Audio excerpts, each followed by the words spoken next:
Uh, Good evening. Welcome to the public hearing for the proposed calendar year 2025 tax rates and a number of fees and county and zoning code amendments. I'm Board Chair Tax Carantonis. I'm joined by my colleagues, Vice Chair Matt Ferranti, Board Members Maureen Coffey, Susan Cunningham, and Julius J.D. Spain Sr. Before I begin, I would like to address a few logistical items related to our new venue this evening. Obviously, due to the flooding at the Bozeman Government Center a couple of days ago, we are holding this hearing at a different location than usual, here in the Central Library. I would like to offer our thanks, by the way, to the libraries for accommodating us on a short notice. And thanks to all of you and the members of the community for adjusting to this unexpected change of venue. For those joining in person tonight, the exterior doors of the Central Library will lock at 8 p.m. So you will be able to exit the building after that time, but you will not be able to re-enter. A member of our staff is on site and available to assist you if you need to leave and re-enter for any reason. Finally, we recognize that the change of venues has occurred on short notice, and so we will be accommodating any late in-person speaker registrations. I understand that at 7:30 p.m. Online advance sign-up is closed right now. So now to the public hearing. The board will act on the proposed calendar year 25 tax rates and various fee and code amendments at the April 9th County Board meeting. Tonight is an opportunity for us to hear from our fellow community members and residents, on these items. A summary of the proposed calendar year 25 tax rates and fee amendments is available on the county's official website, arlingtonva.us, under fiscal year 2026 budget information. It's relatively easy to find it when you go to arlingtonva.us. Before I begin with public testimony, we will hear a brief presentation from our County Manager, Mark Swartz. Thank you, Mr. Chair. I'm going to turn it over to Richard Stevenson, who has 6 slides that summarize the tax and fee proposals. And over to you, Mr. Stevenson. Thank you, Mr. Manager. Yes, I'll run through a couple slides quickly to highlight some of the info we'll be discussing tonight's hearing. So on the first slide, you can see the tax rates proposed and advertised. The real estate tax rate in the manager's proposed budget was at the same rate, $3.3 per $100 of assessed value. No change from the current rate. However, the board advertised for some flexibility a tax rate of 1 cent higher at $4.3. In the manager's proposed budget, there is a proposal for increasing the meals tax rate from 4% to 5%. And all other taxes remain flat at the calendar year 2024 rate in the proposed budget.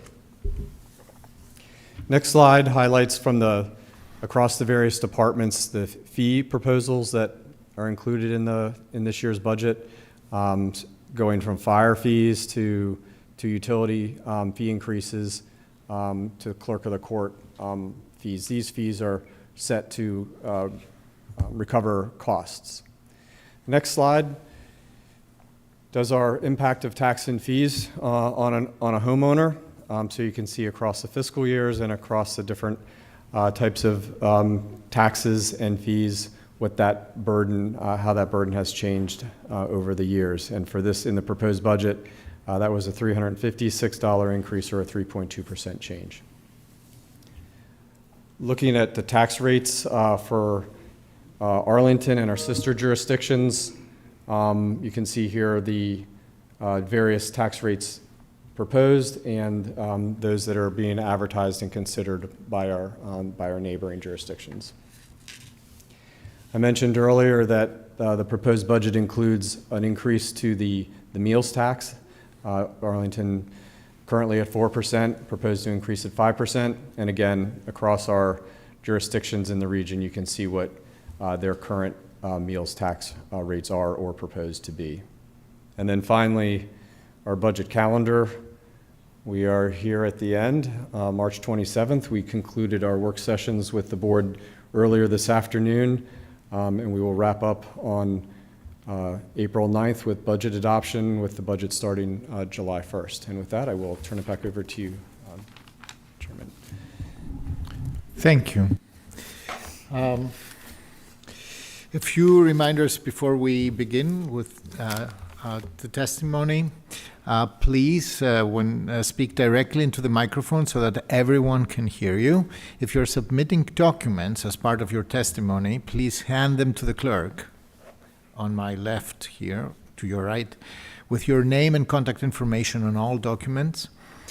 For remote speakers, please keep your microphones muted and your cameras off until you're called on to speak. You will need to unmute yourself using *6 if you are on a phone, or by clicking the microphone button on the toolbar if you're using Teams on an app or a browser. After speaking, you may exit Teams and continue to participate in the meeting via the live stream that is available through arlingtonva.us or cable channels Comcast 25 and 1073 or Verizon Fios 39 and 40. The clerk will provide a timer to let you know how much of your time has elapsed. Those who wish to submit written statements in lieu of oral presentations may do so at any time by emailing countyboard, one word, at arlingtonva.us. And with that, we're ready to begin. Mr. Clerk, please call the first two speakers. Of course, a moment.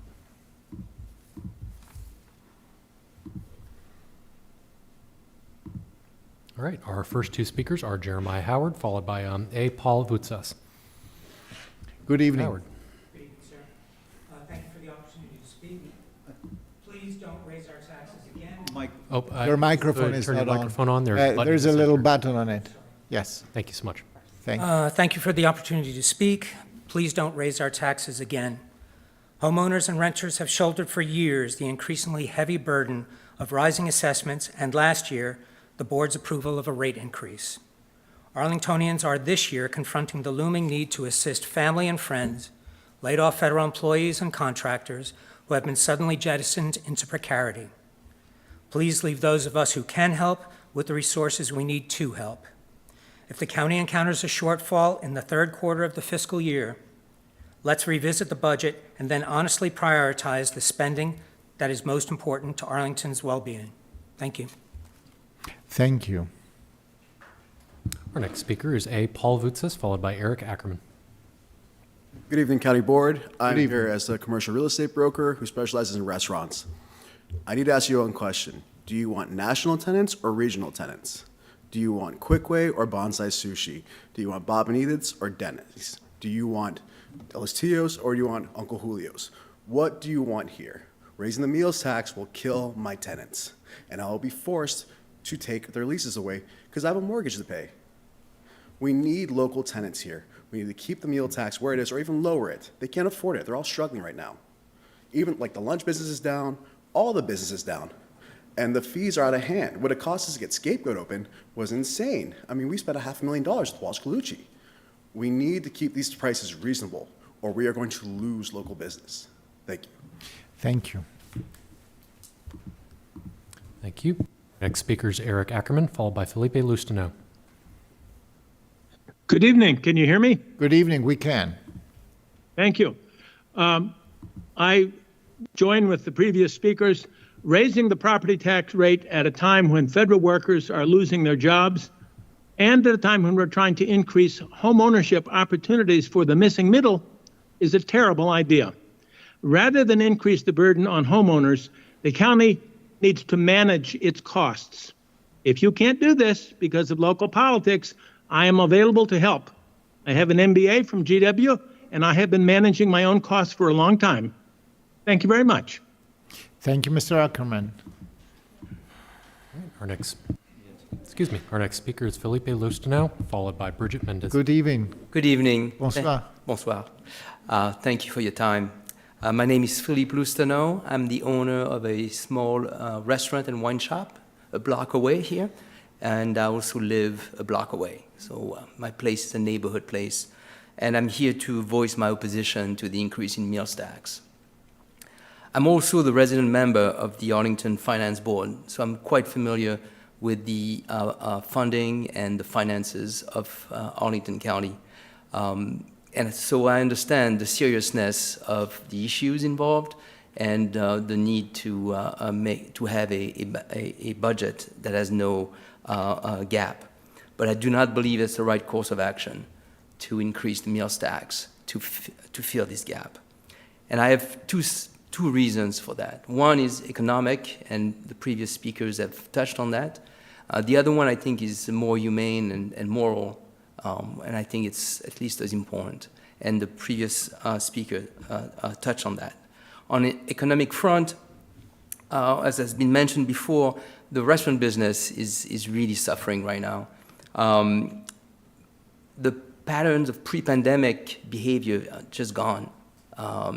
And we're still trying to figure out what works. And we have not figured it out yet. We don't know what normal is anymore. And we struggle from that. Lunch has been mentioned. We just don't see lunch business anymore. That's only an example. Restaurants also have had a very small margin. That's historical, very small margin. Inflation has really hurt us quite a bit. Imagine what happened when the egg cost went up so dramatically. We cannot pass directly these costs onto our guests. And now we have tariffs threatened or implemented. That's actually existential for us. That's a threat that we would have a very hard time dealing with. As has been mentioned before, we have massive layoffs and threat and fear of layoffs. So that's another economic pressure that is facing us. In addition, we have a desire and pressure to provide our staff. Thank you. Your time has elapsed. Concluding remarks, please. Okay, very good. In any case, I'm hoping that you would consider not increasing the tax. Thank you, Mr. Luciano. Our next speaker is Bridget Mendez, followed by Mike Goldstein. Good evening, Ms. Mendez. Good evening. As I have your slides, I will give you a 30-second heads up, given that you will not be able to see the timer. Good evening. I'm here to speak about the raise in the real estate taxes. And according to the Arlington County website, the taxes were not increased in 2020 to provide relief during the pandemic. But as we all know, the pandemic did not decrease our property values. In fact, over the past 7 years, our property values have increased more than 15%, 5.3 in single-family homes, 8.7 in townhomes, 1.6 in condominiums, and that's as a 7-year whole, with all of the increases being most significant between 2020 to present. Our property values have increased, which has increased our tax revenue as paying real estate taxes. Every homeowner's been paying more taxes every year, year over year, for the past 7 years, most specifically in the past 5. So increasing the tax rate doesn't seem to make sense. Our homeowners have already been paying increased taxes year over year. It just doesn't make any sense to ask our homeowners now to increase their rate by any percentage, as we're constantly paying more in taxes. I would encourage the county to look at their budget and figure out where else can you look besides the real estate tax to find the revenue that you need 30 seconds remaining. to fill the budget with whatever is lacking, because the real estate taxes are constantly increasing, whether you increase the budget or not, and you're going to force homeowners out of Arlington County if you continue to increase the taxes. You're going to have people selling, you're going to decrease property values, and then you're going to decrease your revenue in turn. Thank you, Ms. Mendez. The next. Our next speaker is Mike Goldstein, followed by Lana Sherbakova. Thank you for the opportunity to speak. Good evening. Hi. I'm property owner, condominium owner in Arlington. Been here in the Clarendon area for 19 years. Every year, property values go up, so you pay more taxes, but then you compound that with tax rate increases. It seems like maybe it's time to sharpen the pencil at the budget process and find some places where some cuts can be made. You know, a lot of retirees in Arlington on fixed incomes, and, you know, that cuts into everything. And yours is not the only taxes that go up. There are taxes and fees aplenty that we have to pay. So I'm just saying that I hope that you maybe find ways to make some cuts so that this year we don't have to increase the tax rate. Thank you. Thank you. Mr. Our next and Goldstein. final 2-minute speaker is Lana Sherbakova, followed by our 3-minute speakers, beginning with Andrew Darnell. Good evening. Good evening. Thank you for the opportunity. I'll take maybe 30 seconds. I want to speak on behalf of first-generation immigrants in South Arlington, which, you know, I am one, and also other single women. I'm in the Grove condo. Our condo fees went up twice in the last 18 months. Now in this political climate, a lot of people are losing their jobs, and we need a break. We don't need another tax increase. We need a tax decrease. We have Amazon HQ2, we have Tesla, we have other big companies who have deep pockets and a lot of interest in this area. Please, I know they are happy to work with the local government to, you know, find more investment opportunities, and perhaps they could just work with you, and you know, you could work together to just give all of us a little bit of a break. There are a lot of single, retired, just, you know, women, immigrants, families, Ukrainian refugees, all sorts of people in our communities who are living on fixed incomes, single incomes, and now we're really scared about what may happen this week, next week, whether we are going to have an income. So we're asking and pleading and hoping that there's a way to just give us a break this year. Thank you. Thank you, Ms. Sherbakova. And a moment, please. So we are moving on to our 3-minute That is speakers. correct. Beginning Correct. with Andrew Darnay, followed by John Musso. Good evening. Good evening, and thanks for the opportunity. My name is Andrew Darnell. I'm the owner and pitmaster down at Smokecraft Modern Barbecue in Clarendon, and I'm opposing the meals tax increase that you are suggesting. As an operator, I believe I have a unique view of how this tax is going to have larger unintended consequences on our local restaurants who are going to be impacted by this. When I made a decision to come into Arlington and open in Clarendon in 2019, the neighborhood was full of life. We had full offices, lots of foot traffic, and the restaurants in the neighborhood were flourishing. Then during construction, COVID hit, and the long-lasting impacts have presented challenge after challenge and pushed our business to the brink on multiple occasions.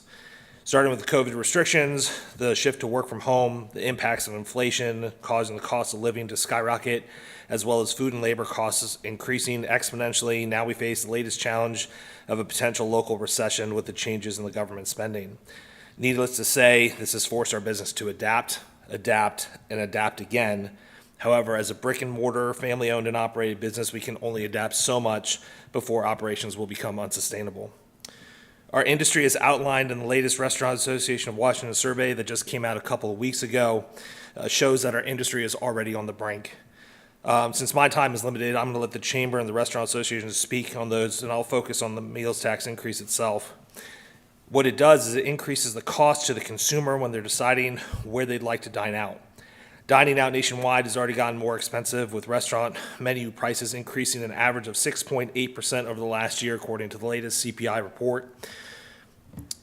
And that well outpaces core inflation. Further increased cost of living, with Arlington rents rising 12% year over year, coupled with changes in work habits as work from home has become a prevalent long-term solution, has changed consumers' habits, eating more from home and less at restaurants. As cost of restaurants rises, consumers have less disposable income and are cutting back on dining out is one of the first places where they can decrease their disposable income. They're looking more for value, locating cheaper establishments, and making more price-conscious decisions when eating out. This means ordering less alcohol. This means skipping an appetizer or dessert, and overall lower check averages, meaning less tips and taxes collected. Further, price increases can hurt reputations on social media. Harvard came out with a study saying that an increase of 1% can lead to a 3 to 5% decrease in average ratings for restaurants on major social media sites, which would drive diners further away. So how does this impact us as a business? And I think these are the numbers that are probably most important. Looking back at the last 18 months, we have seen a huge decrease in overall dine-in within our restaurant. We are down a staggering 30.5% in dine-in sales over the last 2 years. 30.5%. That's 34.5% in meals taxes that could go up if the county were to focus its efforts on helping build business, bring people back to restaurants, and help build our local establishment. That far outpaces a 1% loss in taxes today. I appreciate your time. Thank you. Our next speaker is John Musso, followed by Sam Nizam. Good evening, Mr. Musa. Good evening, members of the County Board. I'm John Musa, Government Affairs Manager at the Arlington Chamber of Commerce. On behalf of the Chamber, I wish to express our comments on two parts of the proposed budget's tax rate and fees. Arlington County faces uncertainties in this budget cycle, and it is critical that the Board adopt a strategy that encourages the investment from sectors and industries that generate growth and tax revenue. For that reason, we ask that the Board please reject the proposed increase in the meals tax, and we ask for specific adjustments to certain fees in the proposed development fee schedule. Arlington has made important efforts to support the restaurant industry, which continues to face labor shortages, rising costs, and supply chain disruptions.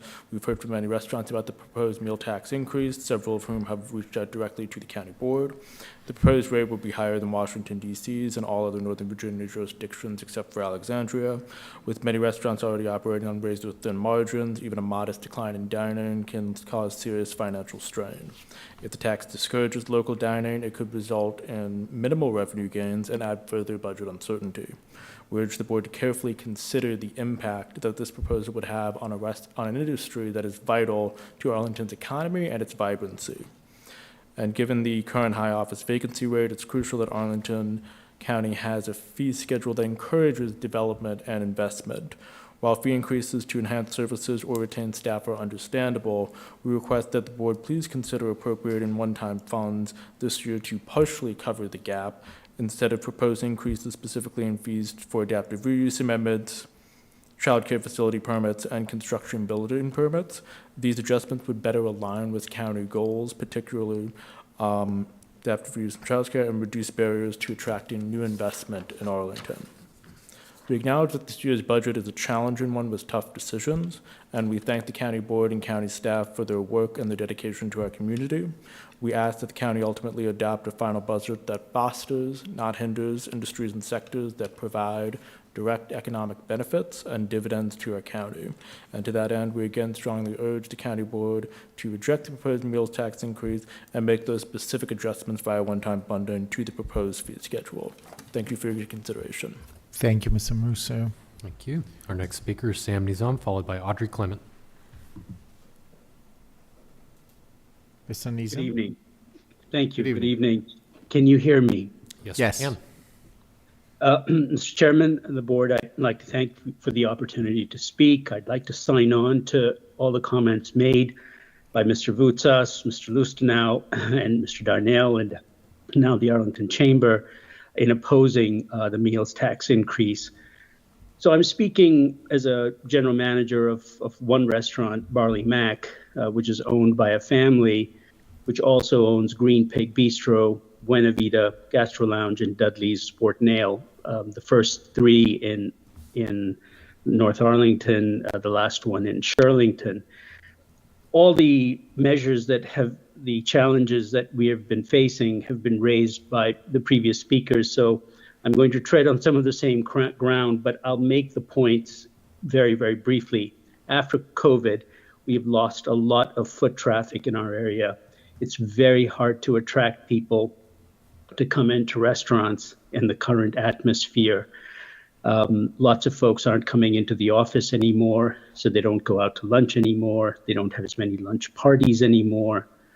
At least in the North Arlington area, we draw a lot on government offices, both military, Department of State, the Immigration Department, various others.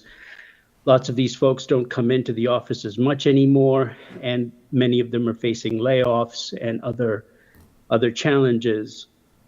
There are a number of government contracting firms also in our area, such as Deloitte and Gartner, others. These are all folks who used to come in very, very regularly, but the atmosphere has changed. And in my restaurant, I see fewer of them. I see fewer reservations, fewer people coming in. We were always operating on a thin margin, and now we've slipped way into the negative. I get a daily report of our restaurants earning today compared to the same day last year. Every day I get this. Every day we are behind between 21 and 37%. That is not a loss we can easily sustain, but we're working hard. Prices are going higher for food between 15 to 25, 30%. On some items, the restaurants can only absorb so much.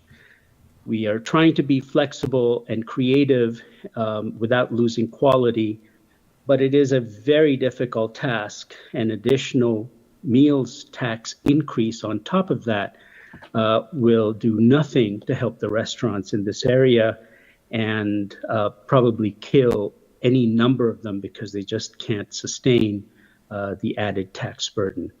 Thank you for the opportunity of letting me speak, and I hope you vote against the meals tax increase. Thank you, Mr. Neeson. Our next speaker is Audrey Clement, followed by Andrew Painter. Good evening. I'm Audrey Clement from Westover. In a recent email to her constituents, County Board Member Susan Cunningham reported the oft-repeated canard that, quote, our property tax rate remains one of the lowest in the region, end of quote. The tax rate is meaningless in the context of steadily rising assessments. What matters is the effective tax rate, that is, what people actually pay in taxes.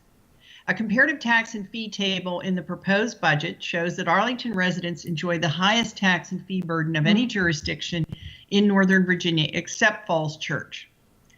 Arlington's average fiscal 2026 effective tax rate increase is projected at $356, or about 3.2%, which is in line with the current rate of inflation, and substantially less than last year's increase of $577.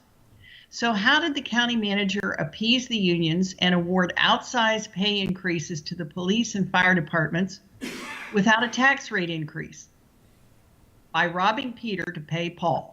The offsetting tax rate increases occur in the form of a meals tax that goes from 4 to 5% and massive increases in permitting fees.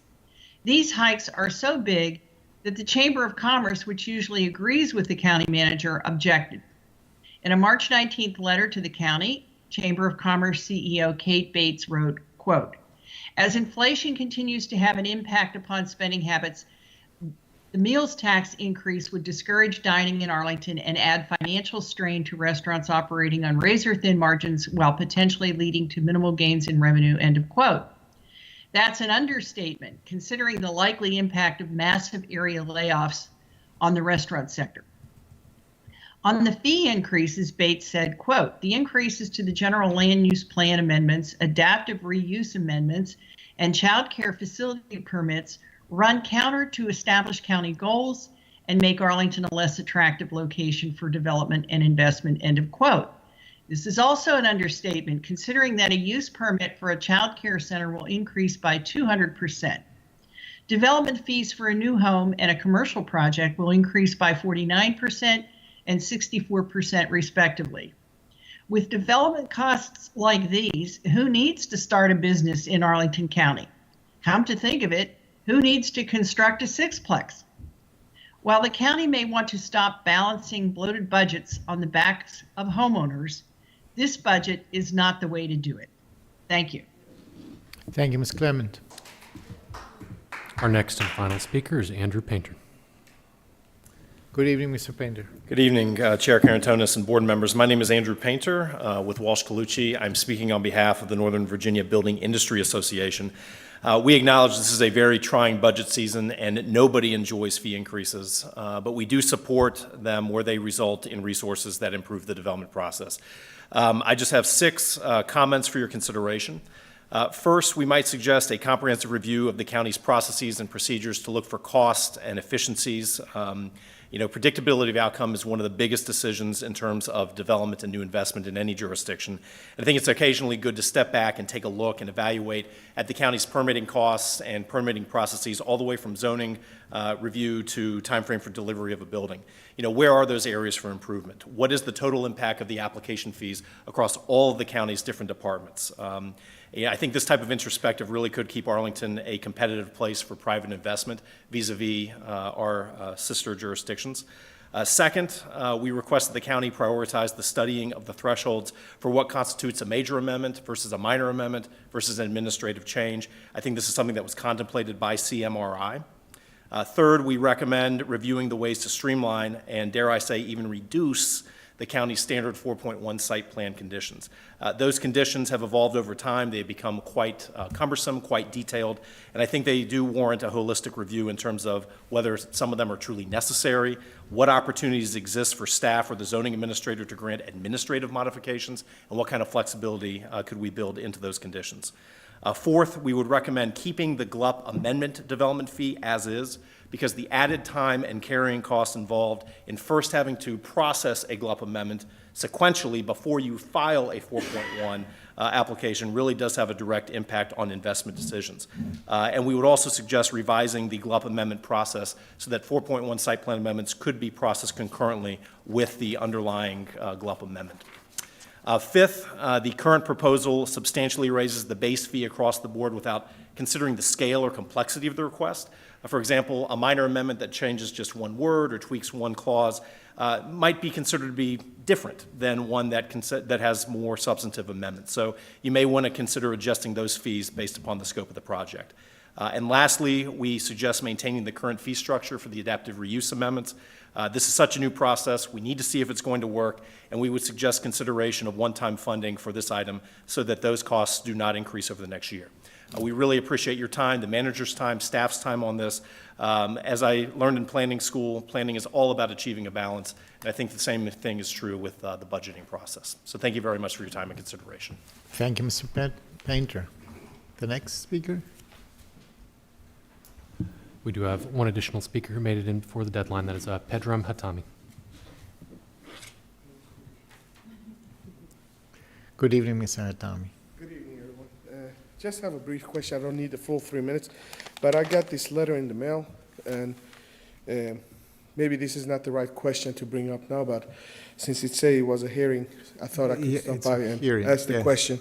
But, like the land value for my property has not gone up significantly over the last 3 years, but the building itself went up with over $140,000, and I have not done anything to my property. So basically, if it could be explained to me why that increases, that would be much appreciated.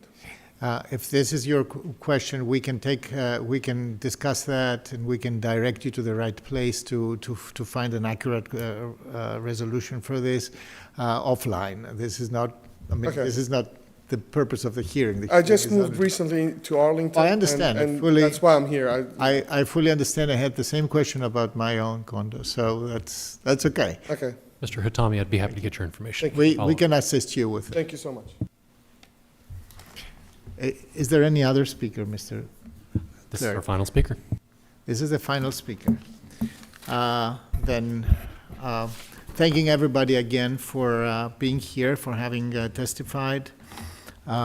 This is always difficult. It's a difficult budget year, and we will still consider everything that we heard today, every email that we received, a lot of them, every letter that we received, a lot of them as well. So a lot of deliberation will still continue until April 9th, when we will finally adopt the budget. So for now, though, and in order to, yes. Sorry, Mr. Chair. I know you're about to conclude. I just think it's particularly important, and all of us would say that there's fewer of you here, and we are listening, and this is no fun.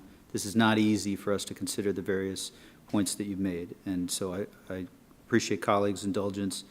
We had 60 speakers on Tuesday. There are fewer of you here, but that doesn't mean that we all aren't taking notes and take to heart the balancing that is very hard for us to figure out. Thank you, Mr. Chair. Thank you, Mr. Vice Chair. Colleagues, since I opened that to the Vice Chair, so if you want to say a word, no. You don't have to. No. Okay, but I can assure you that deliberation is with the board.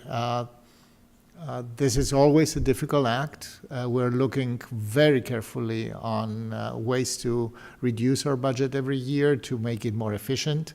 Mind you that as an enterprise, Arlington County is also subject to inflation pressures and increases in prices, etc. So this is something that we can relate very, very well in order to provide the services that Arlingtonians need. So for now, though, I will move to close the public hearing on the calendar year 2025 proposed tax rates and fees, and to carry over action to the April 9th, 2025 County Board meeting. Is there a second? Second. It is seconded by Member Susan Cunningham. All in favor of the motion, please say aye. Aye. It is unanimous. The motion passes 5-0. We will be back on Monday, March 31st at 2:30 p.m. for a wrap-up work session with the county manager. In the meantime, please continue to email your feedback to this budget to the email that I mentioned before, countyboard, one word, @arlingtonva.us. Thank you. Good night. The board is adjourned.